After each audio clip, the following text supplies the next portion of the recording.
Welcome back to soft decor Archita Aaradhya channel. ये देखिए मैंने फ्लिपकार्ट से मंगाया है।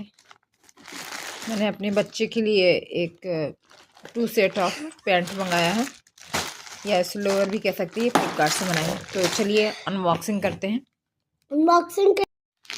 ये देखिएगा, इस पैकेजिंग भी अच्छी आई है।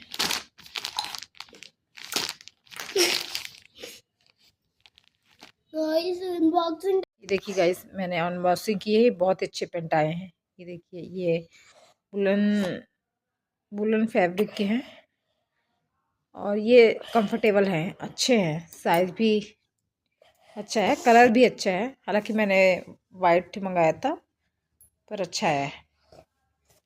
आई होप गाइस आपको अच्छा लगे, तो प्लीज़ लाइक एंड सब्सक्राइब कीजिएगा।